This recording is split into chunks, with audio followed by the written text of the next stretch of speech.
Imagina a alguien que parece tenerlo todo: fama, poder, fe y familia. Pero detrás de esa fachada de perfección se esconde una verdad oscura y perturbadora.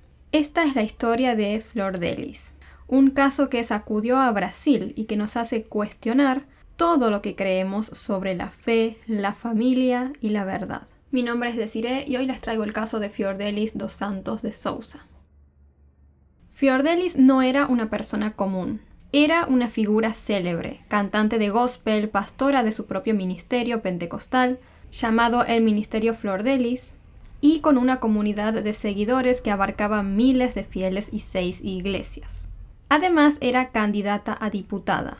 Incluso la propia vida de Fiordelis fue llevada al cine con grandes actores brasileños. Anderson, su esposo, por su parte, era el motor detrás del éxito de Fiordelis. No solo manejaba los asuntos del ministerio, sino también su carrera política.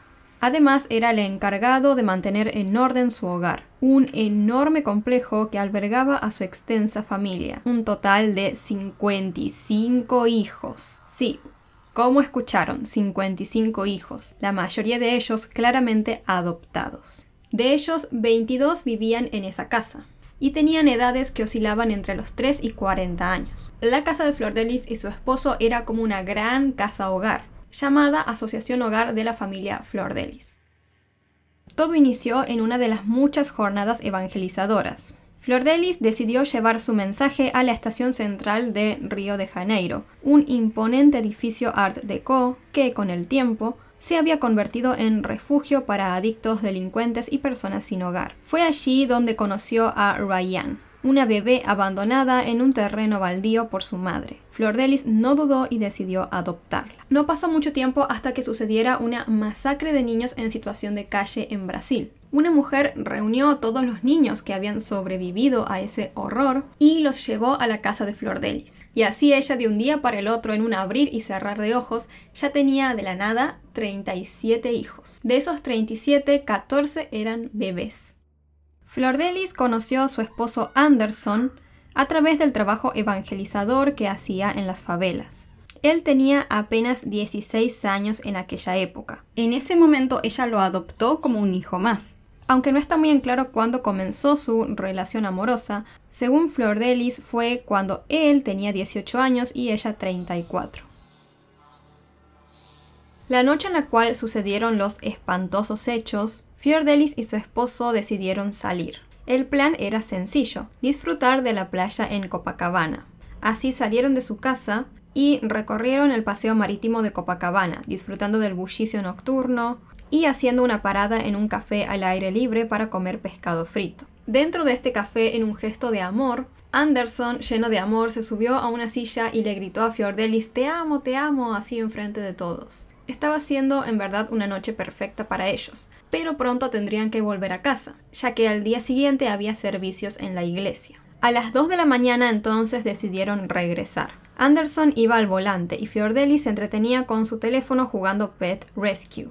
Las calles estaban vacías, pero algo en el ambiente no se sentía bien. Fiordelis vio a una motocicleta acercarse a ellos en 2 ocasiones distintas, algo que la puso en alerta. Aquella zona en donde vivían ellos en Brasil, que se llama Niterói, al igual que muchas otras áreas en Brasil, se había vuelto peligrosa, especialmente después de la llegada de una banda de narcotráfico conocida como Comando Vermelho. No obstante, durante el viaje, afortunadamente, no pasó nada.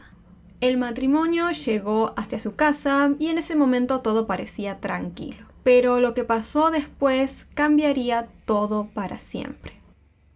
Antes de irse a dormir, Fiordelis tenía la costumbre de revisar a todos los niños en casa, y esa noche no fue diferente. Al pasar por los cuartos, vio luz bajo la puerta de uno de sus hijos, y decidió entrar para hablar con él. Pero de pronto los sonidos de 2 disparos la sobresaltaron. Segundos después, escuchó los gritos de una de sus hijas, que decía: mi padre, mi padre. Fiordelis salió corriendo y pronto vio a 2 de sus hijos cargando el cuerpo ensangrentado de Anderson, su esposo. Iban hacia el auto para llevarlo al hospital. Fiordelis fue con ellos, pero cuando llegaron ya era demasiado tarde.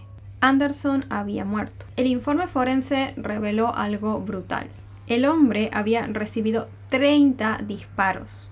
y la mayoría se habían concentrado en su ingle. La noticia de este hecho sacudió a todo Brasil. El esposo de una celebridad había sido asesinado de manera brutal. Las muestras de apoyo y solidaridad no tardaron en llegar. Luego, Flordelis y su familia organizaron una vigilia en la iglesia más grande del ministerio. La imagen de Flordelis durante esta vigilia, destrozada por el dolor, casi desmayándose junto al cuerpo de su esposo, quedó grabada en la mente de los presentes. Todos dedujeron al principio que el crimen se había tratado de un intento de robo en la casa, pero pronto diferentes pistas empezarían a develar una verdad mucho más oscura. La autopsia develó que Anderson había sido cruelmente disparado en la zona genital, provocándole un dolor insoportable antes de morir. Si se hubiera tratado de un robo, sería difícil pensar que le hubieran disparado ahí con tanta maldad. Por otro lado, la familia de Flordelis tenía 2 perros, pero ninguno de ellos ladró la noche del crimen, lo cual era bastante extraño porque los perros suelen ladrar cuando un extraño ingresa a la casa. La investigación se estaba volviendo entonces cada vez más compleja, pero después aparecieron las primeras pistas. Unos videos de unas cámaras de seguridad dentro de la casa de Flordelis develaron que Anderson efectivamente no había sido víctima de un simple robo. En el video se podía distinguir a un joven que había llegado aquella noche misteriosamente a la casa. Él era Lucas, quien antes vivía junto a la familia de Flordelis. Los agentes buscaron a Lucas y lo llevaron para ser interrogado. Él contó que se había ido de la casa de Flordelis hacía meses atrás, pero que esa noche de los hechos él se encontraba cerca vendiendo drogas en una favela. Después de terminar su trabajo, planeaba ir a una fiesta, pero decidió pasar antes por la casa de Flordelis. Afirmó que él simplemente quería pasar por allí y que no tenía nada que ver con el crimen. Sin embargo, la policía sospechaba de que Lucas sabía mucho más de lo que decía. Con una estrategia astuta, los agentes le hicieron creer que habían arrestado al conductor del Uber que lo había llevado a la casa aquella noche. Lo engañaron diciéndole que el conductor había contado toda la verdad. Después de que le dijeron esto, Lucas admitió que ese mismo conductor de Uber lo había llevado a una favela semanas atrás para comprar un arma. Sin embargo, afirmó que él no sabía que esta arma sería utilizada para cometer un crimen. Lucas contó que se la compró como un favor para Flavio, uno de los hijos biológicos de Flordelis. Los agentes se pusieron a investigar los antecedentes de Flavio y así encontraron que él tenía una orden de arresto pendiente por violencia doméstica. Así que los oficiales decidieron ir y arrestarlo. Y esto lo hicieron el mismo día en el cual se llevó a cabo el funeral de Anderson. Al funeral asistieron importantes figuras del mundo evangélico. Flordelis, por su parte, llegó tarde, vistiendo gafas oscuras y rodeada de una comitiva que la escoltó hasta el lugar del entierro. Según testigos, ella estaba llorando, pero no parecía desesperada. Al finalizar la ceremonia, Flordelis abandonó el lugar rápidamente, mientras que la familia de Anderson permaneció en el cementerio, con un aire de dolor inconcluso. Lo que sucedió después es digno de una película de policías. Mientras la caravana de autos salía del cementerio, la policía detuvo el vehículo en donde iba Flordelis, y ahí arrestaron a su hijo Flavio, quien también se encontraba viajando en el mismo auto. Una vez en custodia, Flavio confesó rápidamente haber participado efectivamente en el asesinato de Anderson. Pero a pesar de esta confesión, el caso estaba aún lejos de resolverse. Aún habían muchas coincidencias que no cuadraban. Por ejemplo, los teléfonos de Anderson y Flavio habían desaparecido y nadie sabía dónde estaban. El día 19 de julio, la policía fue a la casa de la familia en un intento de buscar estos teléfonos, pero no los encontraron. Lo que sí hallaron fue el arma utilizada para el crimen, una pistola fabricada en Argentina, y que estaba escondida en la cómoda de justamente Flavio. Aunque no había huellas dactilares en el arma, encontraron un vello púbico y luego las pruebas forenses confirmaron que le pertenecía a Flavio. En los días siguientes, 6 hijos más de Flordelis fueron detenidos, ya que, como les comenté, a la policía no les cerraban muchas cosas que estaban viendo en la investigación, que ya se las voy a comentar un poco más adelante. Tiempo después, las autoridades emitieron cargos formales en contra de ni más ni menos que de Flordelis, acusándola de estar involucrada en el crimen de su esposo Anderson. Todo había sucedido en esa casa, entonces parecía evidente que ella tranquilamente podría haber sido cómplice. Esta noticia cayó como una bomba para todo Brasil, pues se trataba de una celebridad muy querida y muy respetada que ahora estaba involucrada literalmente en un asesinato. Tras salir la noticia, su partido político suspendió a Flor Delis. Los actores que habían participado en la película sobre su vida expresaron su arrepentimiento por haber promovido su historia, y 5 de las 6 iglesias que lideraba cerraron. Pese a todo, Flor Delis siempre se mantuvo insistiendo en que era inocente, alegando que ella era una víctima de conspiración, orquestada por intereses poderosos que querían hacerla ver como culpable. Por más de que los cargos por los cuales se la acusaban eran bastante graves, Flor Delis quedó simplemente bajo arresto domiciliario con una tobillera electrónica. Pero por más de que ella quería afirmar a toda costa que era inocente, cada vez aparecían más cosas en su contra. Se descubrió que Anderson, su difunto esposo, había tenido otra pareja anteriormente con la que tuvo 3 hijos. Además, era extraño que Flor Delis nunca hablaba de él por su nombre, sino que simplemente lo llamaba como mi esposo. Por otro lado, se empezó a ver que las adopciones que hacía Flor Delis eran un poco turbias. Es cierto que hubo una masacre de niños durante esa época en Brasil, pero muchas personas se empezaron a cuestionar de si los niños que había escogido Flor Delis habían sido verdaderos sobrevivientes de ese trágico evento, o si simplemente eran niños de vecindarios comunes. En un país como Brasil, donde los registros públicos suelen ser confusos, especialmente entre las comunidades más vulnerables, obtener claridad sobre estos hechos resulta ser bastante difícil. Pero la realidad era que Flor Delis nunca formalizó sus primeras adopciones, así que después los tribunales brasileños la acusaron de albergar ilegalmente a menores. Además, el hogar no siempre fue un lugar enorme y feliz. La familia en un principio vivía apretada en una pequeña casa de 2 habitaciones, hasta que un día una orden judicial los obligó a huir. Según contó Flor Delis, vivieron en las calles durante un tiempo, hasta que un joven les ofreció su modesto apartamento. La situación cambió en verdad cuando Flor Delis se encontró con un funcionario de las Naciones Unidas, que era líder de un grupo defensor de los derechos de los niños. Ellos, conmovidos por la historia de Flor Delis y cómo había acogido a tantos niños, decidieron crear la Asociación Hogar de la familia Flor Delis, ese lugar y esa enorme casa en donde vivían cuando sucedieron los hechos. Después de esto, la vida de Flor Delis volvió a tomar un giro inesperado cuando apareció en uno de los programas de televisión más populares de Brasil en el año 2002. Su historia de rescate y devoción la hizo famosa, y poco después firmó un contrato discográfico con la mayor compañía de música gospel del país. A partir de ese momento, el dinero para Flor Delis comenzó a fluir. No solo tenía su nuevo hogar, su nueva casa, sino que también estaba ganando bastante dinero. Finalmente le podía acomodar una vida cómoda a sus tantos hijos.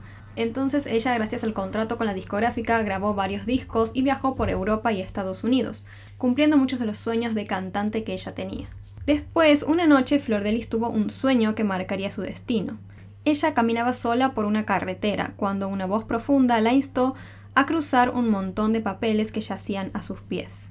Entre esos papeles ella vio su foto con 4 números. En las elecciones para el Congreso de Brasil, cada candidato es identificado por un número de 4 dígitos. Ahí fue cuando se le despertó algo a Flor Delis y decidió que iba a hacer política. Anderson, su esposo, lógicamente y como siempre lo hacía, la apoyó incondicionalmente. Y ese sueño de ser política pronto se convirtió en una realidad. Flor Delis, que ya había ganado enorme notoriedad en el ámbito evangélico y en muchos otros, encontró el apoyo en el dueño de la discográfica en donde ella había grabado su disco, y en un destacado diputado federal. Entonces, Flor Delis tuvo así el camino libre para postularse como diputada. Lo curioso de su campaña fue que en lugar de financiar a otros candidatos locales, como era costumbre, varios candidatos a diputados estatales decidieron apoyarla a ella, financiando su campaña por completo.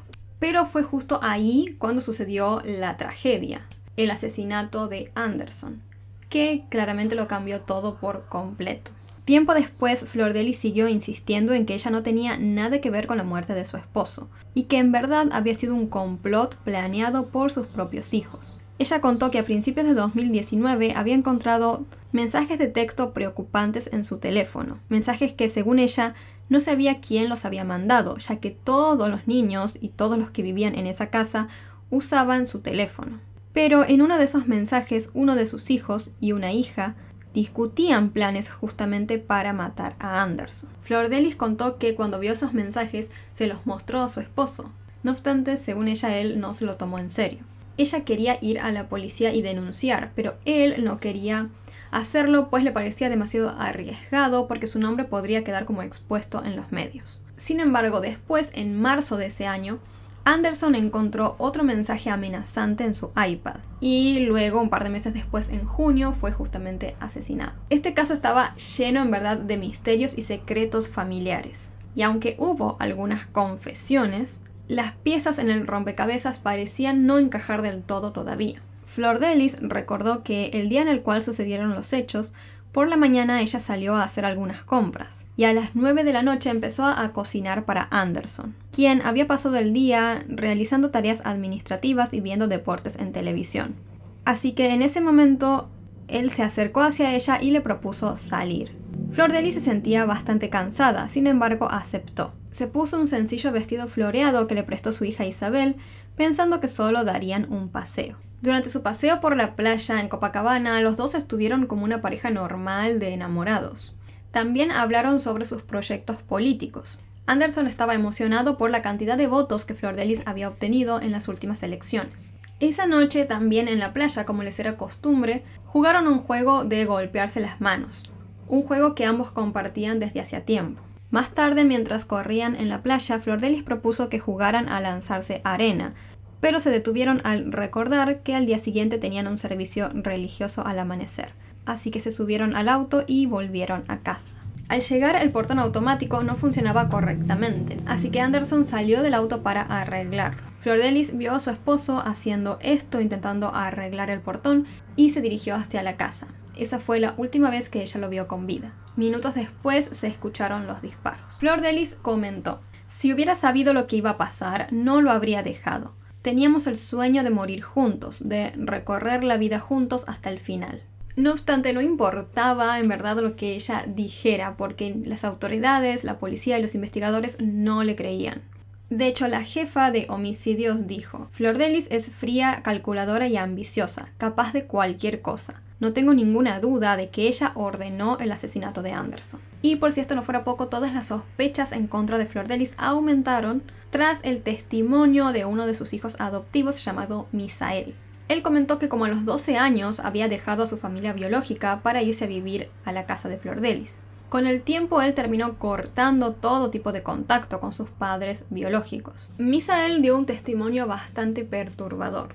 Y así varios secretos de Flor Delis comenzaron a salir a la luz, mostrando que detrás de esa imagen de una madre devota había una red enorme de manipulaciones. En la enorme casa que tenía Flor Delis, sus niños la llamaban madre y a Anderson padre, pero estos términos no parecían capturar del todo sus verdaderos roles. Con la familia tan grande, Flor Delis decidió implementar una especie de sistema donde los niños mayores ayudaban a cuidar a los más pequeños. Entonces muchos de ellos crecieron con la falta de un verdadero afecto parental. Una de sus hijas recordó que Flor Delis nunca actuaba como una madre. Nunca le hablaba de nada de lo que te suele hablar una madre, sobre todo cuando estás creciendo, cuando no entiendes muchas cosas y todo eso.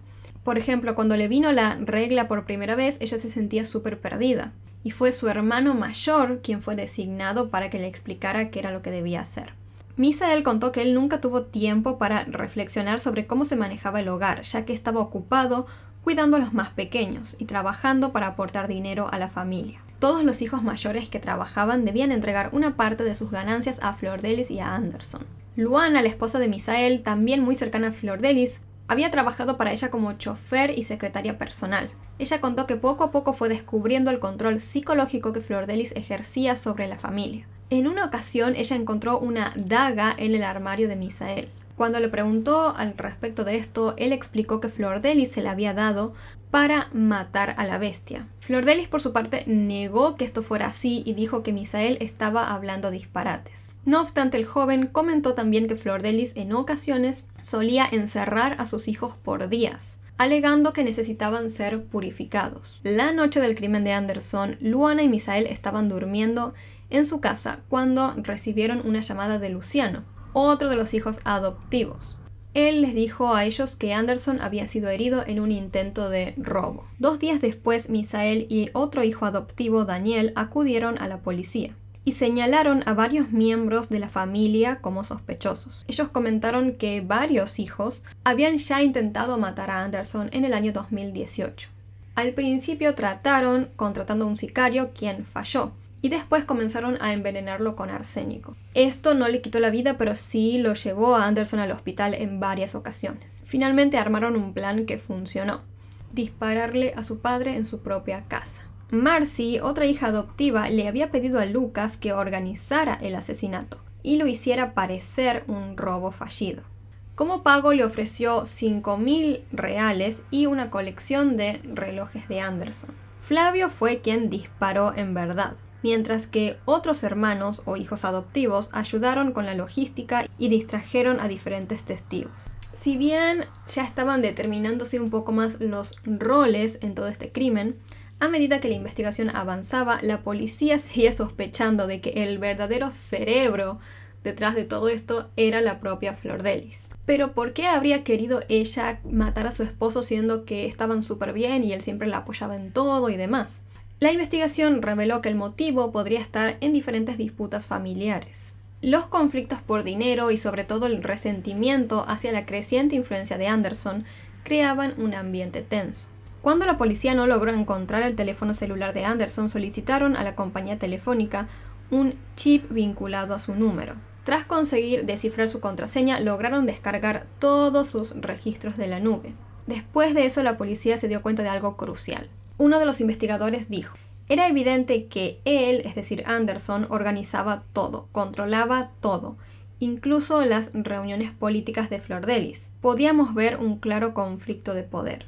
Flordelis y Anderson al parecer no estaban tan bien. Parecía ser que más que nada era un matrimonio que, como líderes de una iglesia prominente, no podía separarse. Ella era la cara pública y una funcionaria electa, mientras que él manejaba el dinero y parecía ser la mente maestra detrás de su carrera política. En otras comunicaciones a las cuales pudieron tener acceso los policías a través de los teléfonos, se distinguió que Flordelis tenía una especie de complicidad con un pastor llamado Luciano. Y empezaron a creer que era bastante posible que ella planeara reemplazar a Anderson por Luciano. Además, los investigadores comentaron: ella tenía la habilidad de manipular a los niños para que mataran a Anderson, gracias a su gran poder psicológico sobre ellos. Sabía cómo explotar la fragilidad de cada uno.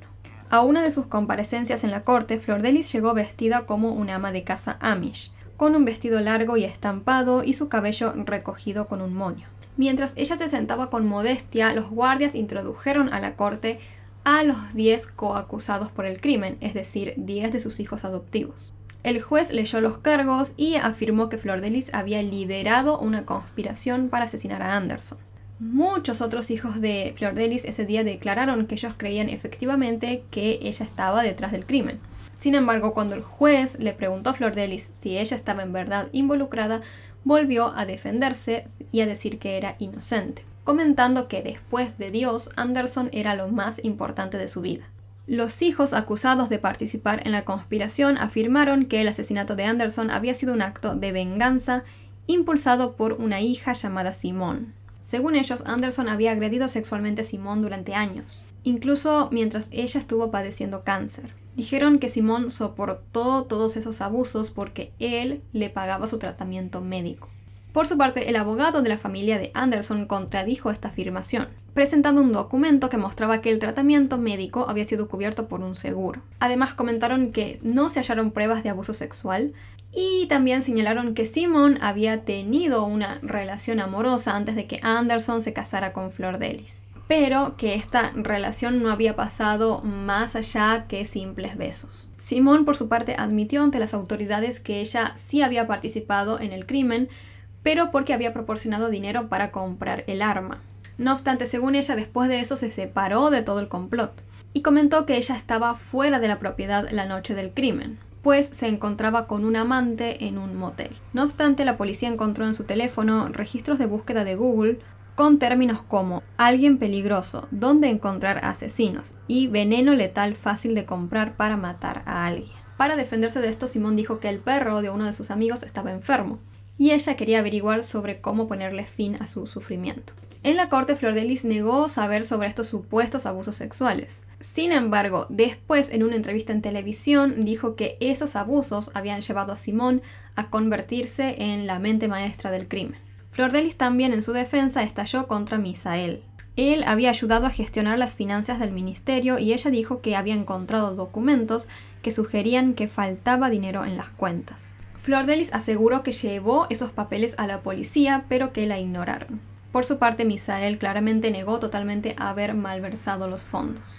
Pasara lo que pasara, para este punto la imagen de Flordelis estaba totalmente destruida. Los tabloides de Brasil la retrataban como una asesina manipuladora y líder de un culto que realizaba orgías con sus propios hijos. Ella, a pesar de todo, continuó diciendo que la habían acusado injustamente y que buscaban como sea hacerla ver culpable. Tan solo restaba esperar ver qué iba a decidir hacer la justicia. En noviembre del 2022, Flordelis fue sentenciada a 50 años y 28 días de prisión por el crimen de su marido.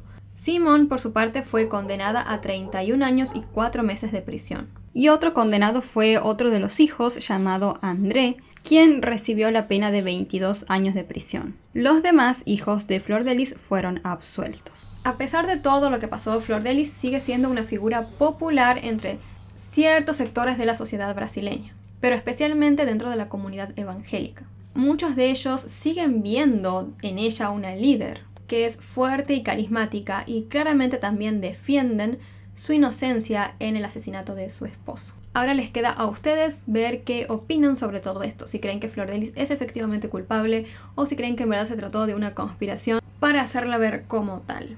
Quizás por el éxito que estaba teniendo, ¿no? Muchas veces hay personas envidiosas que buscan vengarse y terminan generando este tipo de ideas, aunque es verdad que hay demasiadas pruebas en su contra también. Por mi parte, esto fue todo por hoy. Antes de irme les voy a mandar un saludo a todos los miembros del canal, y ellos son Ana Catalina Po, Pedro MF, Amaya, Sandra Escobar, MD, Laura Elena Garrido, Jacqueline Castellanos y KL. Un abrazo enorme, muchas gracias por siempre apoyar este proyecto. Ahora sí me despido. En pantalla les van a estar apareciendo mi única red social que uso, que es Facebook, un botón para que puedan suscribirse y videos o listas de reproducción recomendadas por ustedes. Muchas gracias por verme, besos gigantes a todos y yo los veo la próxima.